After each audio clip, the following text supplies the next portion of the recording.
नमस्कार दोस्तों, स्वागत है आपका हमारे चैनल मोटिवेशनल समरीज पर।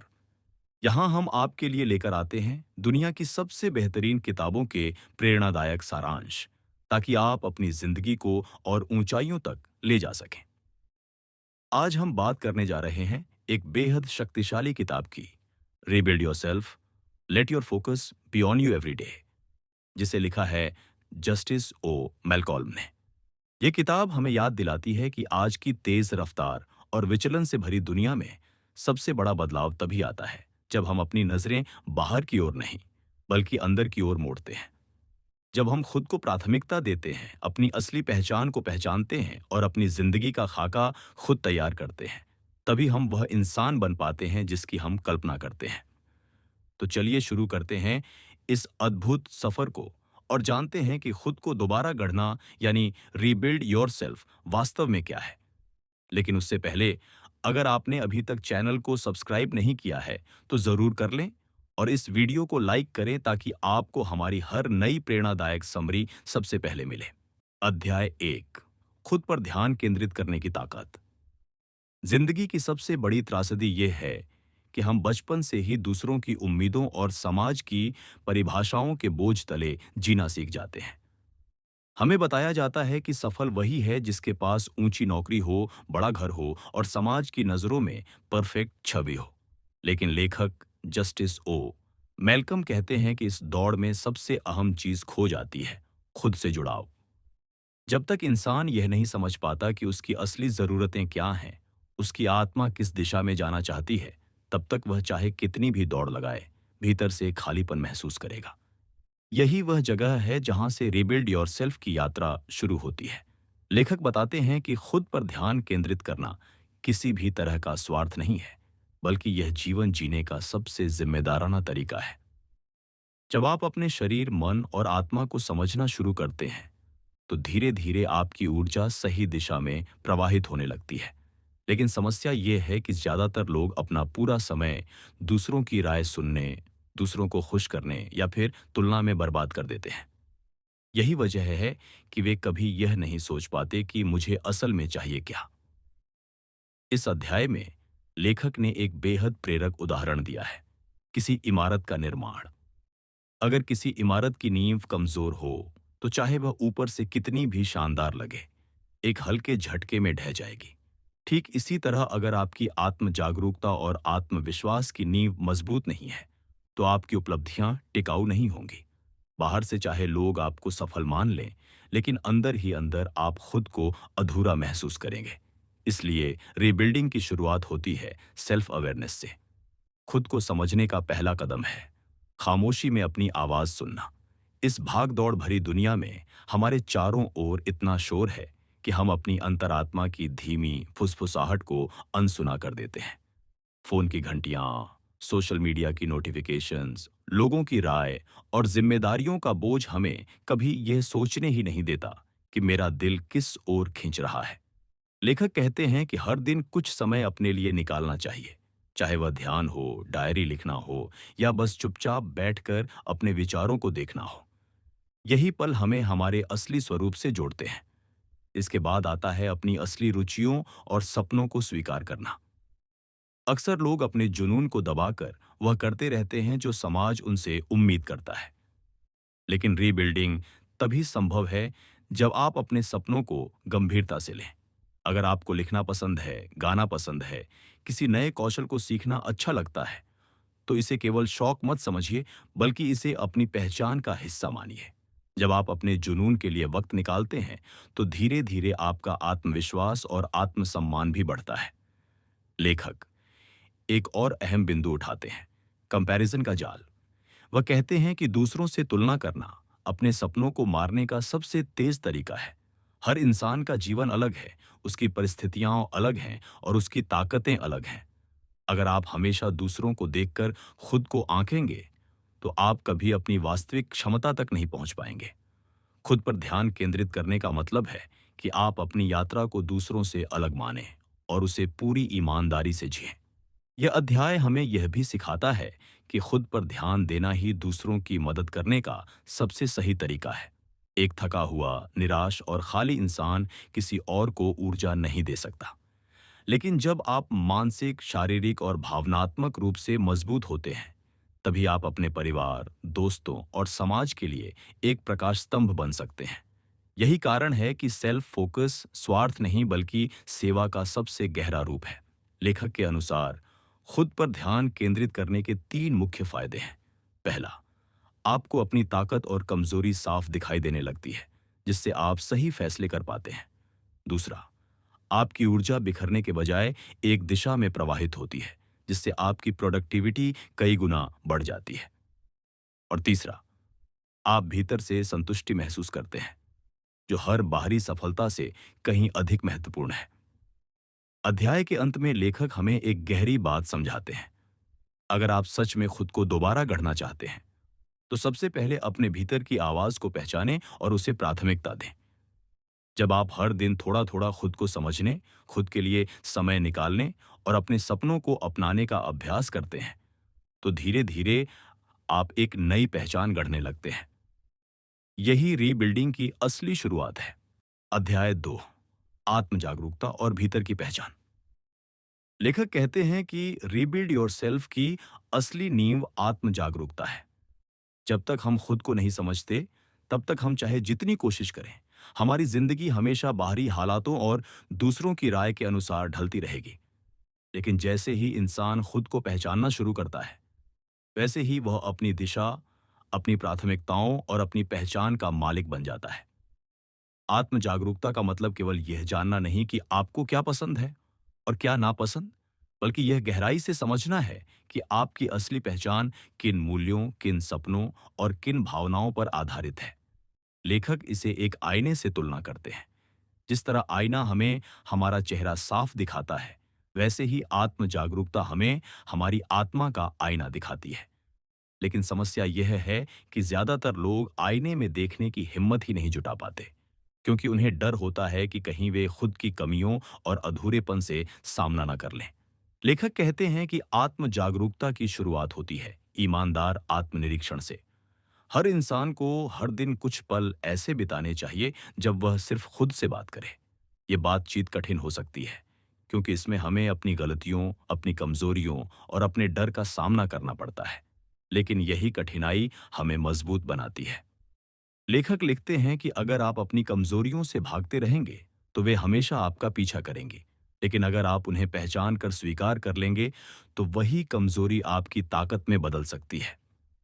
इस अध्याय में एक और गहरी बात सामने आती है, भावनाओं की समझ। लेखक बताते हैं कि हमारी भावनाएं हमारी आत्मा के संकेत हैं। गुस्सा, उदासी, खुशी, डर, ये सब हमें यह बताने आते हैं कि हमारी जिंदगी किस दिशा में जा रही है। लेकिन समस्या यह है कि हम अपनी भावनाओं को दबाना सीख जाते हैं। जब हम गुस्सा महसूस करते हैं, तो उसे छिपा देते हैं। जब हम उदास होते हैं, तो हंसी का नकाब पहन लेते हैं। धीरे धीरे यह दबाव हमारे भीतर एक ऐसा खालीपन पैदा कर देता है, जो बाहर से भले ही नजर ना आए, लेकिन अंदर हमें खोखला कर देता है। आत्म जागरूकता का मतलब है कि हम अपनी भावनाओं को स्वीकार करें और उन्हें समझें। जब हम यह जानने लगते हैं कि कौन सी परिस्थिति हमें असहज करती है, कौन सी चीज हमें प्रेरित करती है और किन लोगों के साथ हम सच्चा सुकून महसूस करते हैं, तभी हम सही चुनाव कर पाते हैं। लेखक इस प्रक्रिया को ट्रिगर्स की पहचान कहते हैं। हर इंसान की जिंदगी में कुछ घटनाएं, कुछ शब्द या कुछ लोग ऐसे होते हैं जो हमारी भावनाओं को गहराई से हिला देते हैं। कोई शब्द हमें गुस्से से भर सकता है, कोई हालात हमें निराश कर सकते हैं। लेकिन अगर हम इन्हें पहचान लें, तो हम सीख जाते हैं कि अपनी प्रतिक्रिया पर नियंत्रण कैसे रखना है। यही असली आत्म जागरूकता है, अपने ट्रिगर्स को पहचानना और उनसे हारने के बजाय उन्हें अपनी प्रगति का साधन बनाना। इसके बाद लेखक हमें याद दिलाते हैं कि आत्म जागरूकता का एक और पहलू है, अपने मूल्यों की स्पष्टता। अगर कोई इंसान यह नहीं जानता कि उसकी जिंदगी किन मूल्यों पर खड़ी है, तो वह दूसरों की सोच और समाज की अपेक्षाओं के अनुसार जीता रहेगा। लेकिन जब आपको साफ पता हो कि आपके लिए ईमानदारी, प्रेम, स्वतंत्रता या रचनात्मकता जैसी चीजें सबसे ज्यादा महत्वपूर्ण हैं, तो आपके फैसले भी उन्हीं मूल्यों से संचालित होंगे। ऐसे फैसले ही आपको सच्ची खुशी देते हैं, क्योंकि वे आपके दिल और आत्मा के अनुरूप होते हैं। लेखक एक सरल अभ्यास सुझाते हैं। हर इंसान को अपनी डायरी में अपने 5 सबसे अहम मूल्यों को लिख लेना चाहिए। फिर हर हफ्ते खुद से यह सवाल पूछना चाहिए कि क्या मैं अपने फैसले इन्हीं मूल्यों के अनुसार ले रहा हूं। यह साधारण अभ्यास धीरे धीरे आपके भीतर ऐसी स्पष्टता पैदा करता है कि आप कभी भ्रमित नहीं होते।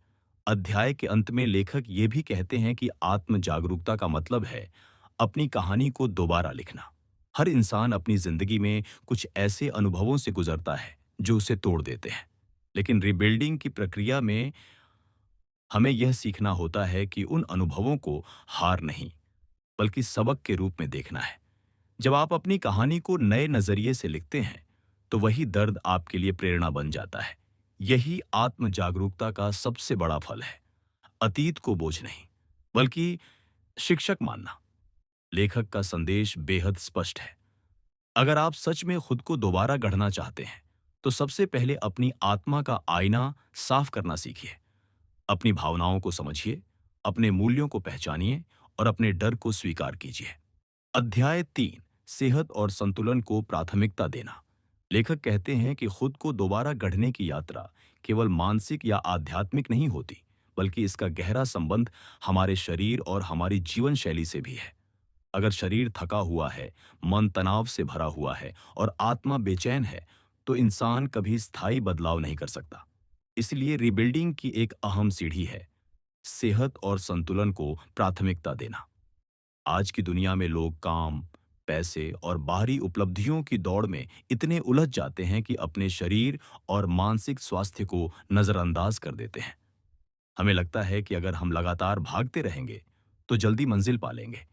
लेकिन सच यह है कि जब तक आपका शरीर मजबूत और मन संतुलित नहीं है, तब तक आप किसी भी मंजिल तक नहीं पहुंच सकते। यही वजह है कि लेखक हमें याद दिलाते हैं। खुद को रीबिल्ड करने का पहला नियम है कि आप अपनी सेहत और संतुलन का ख्याल रखें। इस अध्याय में लेखक ने 3 पहलुओं पर विशेष जोर दिया है: शारीरिक सेहत, मानसिक शांति और भावनात्मक संतुलन। सबसे पहले बात करते हैं शारीरिक सेहत की। लेखक कहते हैं कि हमारा शरीर हमारे जीवन का वाहन है। अगर यह सही ढंग से काम नहीं करेगा, तो हमारी सारी योजनाएं अधूरी रह जाएंगी। लेकिन ज्यादातर लोग अपनी सेहत को तब तक गंभीरता से नहीं लेते जब तक बीमारी दरवाजा नहीं खटखटाती। रिबिल्डिंग की प्रक्रिया में हमें यह समझना होता है कि स्वस्थ शरीर ही एक मजबूत नींव है। इसके लिए संतुलित आहार, नियमित व्यायाम और पर्याप्त नींद अनिवार्य है। लेखक का मानना है कि शरीर को ठीक रखने का मतलब केवल अच्छा दिखना नहीं है, बल्कि यह वह ऊर्जा पैदा करता है जिससे आप अपने सपनों की ओर पूरे जोश से कदम बढ़ा सकें। इसके बाद आता है मानसिक शांति। लेखक बताते हैं कि अगर दिमाग लगातार तनाव में है, तो इंसान कभी अपनी पूरी क्षमता का उपयोग नहीं कर सकता। तनाव हमारे फैसलों को कमजोर करता है, हमारी रचनात्मकता को दबा देता है और हमें थका हुआ महसूस कराता है। इसलिए रिबिल्डिंग का दूसरा पहलू है दिमाग को हल्का करना और उसे सकारात्मक विचारों से भरना। इसके लिए ध्यान, गहरी सांसों के अभ्यास, प्रकृति में समय बिताना और सोशल मीडिया से दूरी जैसे कदम बेहद प्रभावी हैं। लेखक कहते हैं कि जब आप अपने दिमाग को शांत करना सीखते हैं, तभी आप अपनी आत्मा की आवाज को सुन पाते हैं। तीसरा पहलू है भावनात्मक संतुलन। इंसान अक्सर बाहरी हालातों के हिसाब से अपनी भावनाएं बदलता रहता है। अगर परिस्थितियां अनुकूल हैं तो खुश रहता है और अगर विपरीत हैं तो उदास हो जाता है। लेकिन रीबिल्डिंग का अर्थ है कि आप अपनी भावनाओं पर नियंत्रण पाना सीखें। लेखक कहते हैं कि जीवन में हमेशा उतार चढ़ाव रहेंगे, लेकिन आपको यह तय करना है कि आप हर परिस्थिति पर कैसी प्रतिक्रिया देंगे। भावनात्मक संतुलन का मतलब है कि आप परिस्थितियों के गुलाम नहीं, बल्कि अपने मन के स्वामी बने। यह तभी संभव है जब आप नियमित आत्मचिंतन करें और अपनी सोच को सकारात्मक दिशा दें। लेखक इस अध्याय में यह भी समझाते हैं कि सेहत और संतुलन केवल व्यक्तिगत लाभ के लिए नहीं, बल्कि आपके रिश्तों और करियर के लिए भी बेहद जरूरी है। जब आप शारीरिक और मानसिक रूप से स्वस्थ होते हैं, तो आप दूसरों से भी अच्छे से जुड़ पाते हैं। आपके रिश्तों में स्थिरता आती है और आपके काम की गुणवत्ता भी बढ़ जाती है। एक थका हुआ, तनावग्रस्त इंसान न तो अपने परिवार के लिए समय निकाल पाता है, न ही काम में पूरी तरह योगदान कर पाता है। लेकिन एक संतुलित और स्वस्थ इंसान हर जगह अपनी उपस्थिति से सकारात्मकता फैलाता है। अध्याय के अंत में लेखक हमें एक सीधा संदेश देते हैं। अगर आप सच में खुद को रिबिल्ड करना चाहते हैं, तो अपनी सेहत और संतुलन को प्राथमिकता दीजिए। हर दिन थोड़ा समय अपनी देखभाल में लगाइए, चाहे वह सुबह की कसरत हो, स्वस्थ भोजन चुनना हो, ध्यान करना हो या अपने प्रियजनों के साथ समय बिताना। यह सब आपकी आत्मा को मजबूत नींव देते हैं। जब आपका शरीर ऊर्जावान, मन शांत और भावनाएं संतुलित होंगी, तभी आप सच में एक नई और शक्तिशाली पहचान गढ़ पाएंगे। अध्याय 4, सकारात्मक आदतों की शक्ति। लेखक जस्टिस ओ मेलकम कहते हैं कि हमारी जिंदगी हमारे फैसलों से नहीं, बल्कि हमारी आदतों से आकार लेती है। बड़े बड़े सपने, ऊंचे लक्ष्य और गहरी इच्छाएं तभी पूरी होती हैं जब हम रोजमर्रा की आदतों को उनके अनुरूप बना पाते हैं। अगर आपकी आदतें आपकी मंजिल के साथ मेल खाती हैं, तो आप धीरे धीरे सही दिशा में बढ़ते जाते हैं। लेकिन अगर आपकी आदतें उलटी दिशा में जा रही हैं, तो चाहे आप कितनी भी कोशिश करें, आपकी प्रगति रुक जाएगी। यही कारण है कि खुद को रिबिल्ड करने की प्रक्रिया में सकारात्मक आदतों का विकास सबसे महत्वपूर्ण कदम है। लेखक कहते हैं कि आदतें हमारे जीवन का अदृश्य ढांचा है। सुबह उठने का समय, खान-पान, बोलचाल का तरीका, लोगों से व्यवहार, काम करने का तरीका, ये सब मिलकर हमारे चरित्र और हमारी पहचान को बनाते हैं। लेकिन ज्यादातर लोग अपनी आदतों को लेकर सजग नहीं होते। वे मानते हैं कि उनका जीवन केवल बड़ी घटनाओं या किस्मत से तय होता है, जबकि सच्चाई ये है कि आपकी किस्मत वही आदतें बनाती हैं जिन्हें आप रोज दोहराते हैं। अच्छी खबर यह है कि कोई भी आदत स्थायी नहीं होती। इंसान चाहे तो अपनी आदतें बदल सकता है और नई आदतें बना सकता है।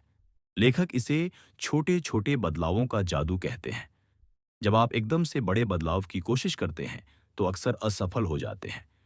लेकिन जब आप छोटे छोटे कदम उठाते हैं और उन्हें लगातार दोहराते हैं, तो धीरे धीरे वही छोटे कदम आपके जीवन को पूरी तरह बदल देते हैं। उदाहरण के लिए, अगर कोई इंसान अपनी फिटनेस सुधारना चाहता है, तो उसे जरूरी नहीं कि तुरंत ही जिम में घंटों बिताए। वह बस रोज 10 मिनट टहलने की आदत डाल सकता है। यही छोटी आदत धीरे धीरे बड़े परिणाम में बदल जाती है। लेखक यह भी बताते हैं कि सकारात्मक आदतों को विकसित करने के लिए हमें दो चीजों की जरूरत होती है: स्पष्ट लक्ष्य और मजबूत अनुशासन। अगर आपको यही नहीं पता कि आप क्या पाना चाहते हैं, तो आप गलत दिशा में आदतें बना लेंगे। और अगर आपके पास अनुशासन नहीं है, तो आप शुरू तो करेंगे, लेकिन कुछ ही दिनों में छोड़ देंगे। रिबिल्डिंग का मतलब है कि आप अपने लक्ष्य को स्पष्ट करें, फिर रोजमर्रा की आदतों को उसी के अनुसार ढालें और अनुशासन के साथ उन्हें निभाएं। इस अध्याय में लेखक एक गहरा बिंदु रखते हैं: बुरी आदतों से दूरी। वे कहते हैं कि बुरी आदतें धीरे धीरे जिंदगी को खोखला कर देती हैं। चाहे वह आलस्य हो, नकारात्मक सोच हो, देर तक टालते रहना हो या अस्वस्थ जीवन शैली, ये आदतें हमें बिना बताए पीछे खींचती रहती हैं। रीबिल्डिंग का मतलब केवल नई आदतें बनाना नहीं, बल्कि पुरानी नुकसानदायक आदतों को छोड़ना भी है। और इसके लिए जरूरी है कि हम सचेत रहें और हर दिन खुद से यह सवाल पूछें: क्या मेरी यह आदत मुझे मेरे लक्ष्य के करीब ले जा रही है या दूर? लेखक आदतों की शक्ति को समझाने के लिए एक प्रेरणादायक विचार साझा करते हैं: आपका हर दिन का चुनाव भविष्य का निर्माण करता है। अगर आप रोज आलस्य चुनते हैं, तो आपका भविष्य कमजोर होगा। अगर आप रोज मेहनत, अनुशासन और सकारात्मकता चुनते हैं, तो आपका भविष्य मजबूत और उज्जवल होगा। इसलिए रीबिल्डिंग का असली जादू रोज के छोटे छोटे चुनावों में छिपा है। अध्याय के अंत में लेखक हमें यह अभ्यास करने की सलाह देते हैं। हर इंसान को अपनी 3 सबसे जरूरी सकारात्मक आदतें तय करनी चाहिए, जैसे रोज व्यायाम करना, रोज आधा घंटा पढ़ना या हर दिन कुछ समय परिवार के साथ बिताना। फिर इन आदतों को लगातार निभाने का संकल्प लेना चाहिए। धीरे धीरे ये आदतें आपकी पहचान बन जाएंगी और आपकी जिंदगी को नई दिशा देंगी। लेखक का संदेश स्पष्ट है: खुद को रीबिल्ड करना केवल सोचने या सपने देखने से नहीं होगा।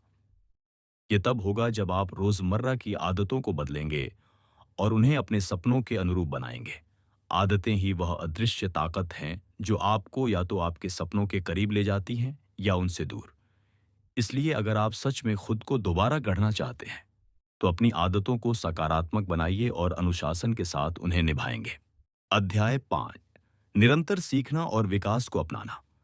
लेखक कहते हैं कि खुद को दोबारा गढ़ने की असली प्रक्रिया कभी पूरी नहीं होती। इंसान जितना सीखता है उतना बढ़ता है, और जितना बढ़ता है उतना बदलता है। अगर कोई व्यक्ति यह मान ले कि अब उसे सब कुछ पता है और उसे सीखने की जरूरत नहीं, तो उसका विकास वहीं रुक जाता है। लेकिन अगर वह हर दिन को एक नया अवसर मानकर आगे बढ़ता है, तो उसका रिबिल्डिंग कभी खत्म नहीं होता, बल्कि वह और भी मजबूत और परिपक्व होता जाता है। यही कारण है कि इस अध्याय में लेखक ने निरंतर सीखने और व्यक्तिगत विकास को रीबिल्डिंग का सबसे अहम स्तंभ बताया है।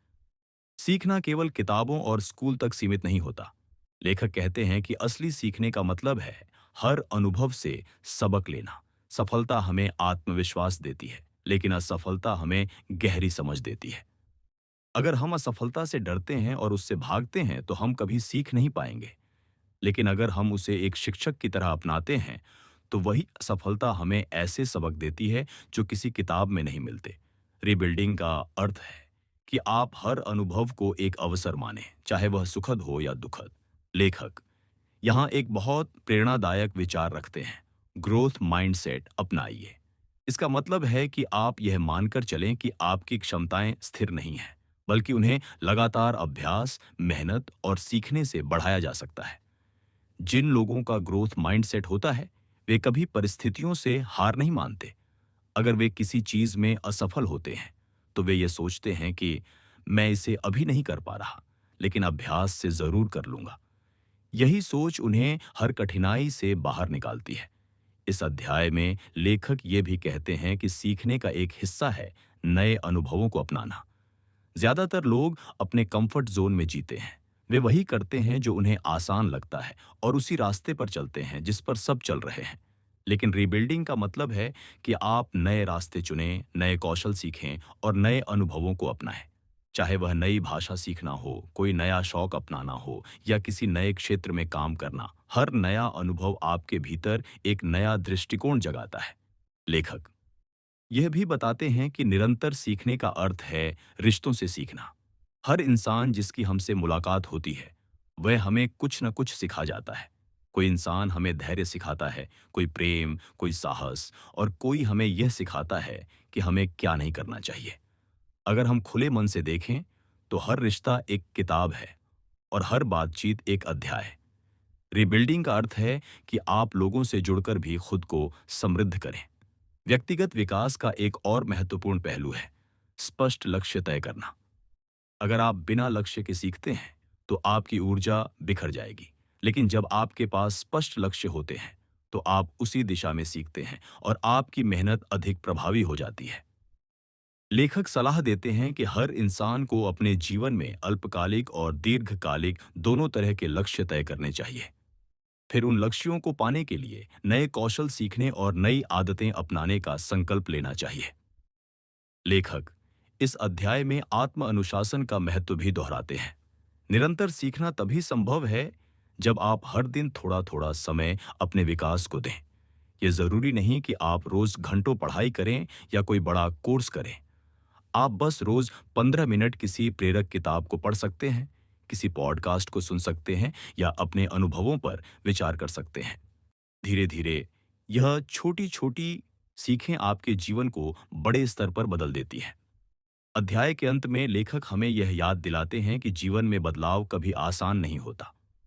नए कौशल सीखने में समय लगता है, नई सोच अपनाने में मेहनत लगती है और नए अनुभवों का सामना करने में साहस चाहिए। लेकिन अगर आप धैर्य रखते हैं और निरंतर प्रयास करते हैं, तो रीबिल्डिंग की यह यात्रा आपको ऐसा इंसान बना देगी जो न केवल अपने सपनों को पूरा करता है, बल्कि दूसरों के लिए भी प्रेरणा बन जाता है। लेखक का अंतिम संदेश है, सीखना बंद करना मतलब बढ़ना बंद करना। अगर आप सच में खुद को रीबिल्ड करना चाहते हैं, तो सीखने को अपनी दिनचर्या का हिस्सा बनाइए। हर अनुभव को सबक मानिए, हर असफलता को शिक्षक मानिए और हर नए अवसर को गले लगाइए। यही निरंतर विकास आपको वह इंसान बनाएगा जो आप बनने के लिए पैदा हुए हैं। अध्याय 6, बदलाव को अपनाना और नई पहचान बनाना। लेखक जस्टिस ओ मेलकम कहते हैं कि रीबिल्ड योरसेल्फ की यात्रा का अंतिम और सबसे महत्वपूर्ण चरण है बदलाव को अपनाना। इंसान की सबसे बड़ी चुनौती यही होती है कि वह बदलाव से डरता है। हम अपनी पुरानी सोच, पुरानी आदतों और पुराने माहौल से इतना चिपक जाते हैं कि हमें लगता है इन्हें छोड़ने से हम असुरक्षित हो जाएंगे। लेकिन सच यही है कि बिना बदलाव के कोई भी नया निर्माण संभव नहीं है। अगर आप सच में खुद को रीबिल्ड करना चाहते हैं, तो आपको बदलाव को डर की जगह अवसर के रूप में देखना होगा। लेखक बताते हैं कि बदलाव जीवन का स्वाभाविक हिस्सा है। प्रकृति का हर नियम हमें यही सिखाता है। पेड़ हर साल अपने पुराने पत्ते गिराते हैं ताकि नई कोपलें आ सकें। नदियां अपना रास्ता बदलती हैं ताकि जीवन का संतुलन बना रहे। सूरज हर दिन डूबता है और फिर उगता है ताकि नई रोशनी फैल सके। जब पूरी प्रकृति ही बदलाव को स्वीकार करती है, तो इंसान क्यों पीछे हटे? रिबिल्डिंग का मतलब ही है पुराना छोड़कर नए को अपनाना।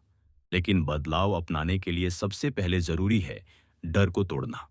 बदलाव का डर हमें अक्सर रोकता है। अगर नई नौकरी असफल रही तो? अगर नया रिश्ता टूट गया तो?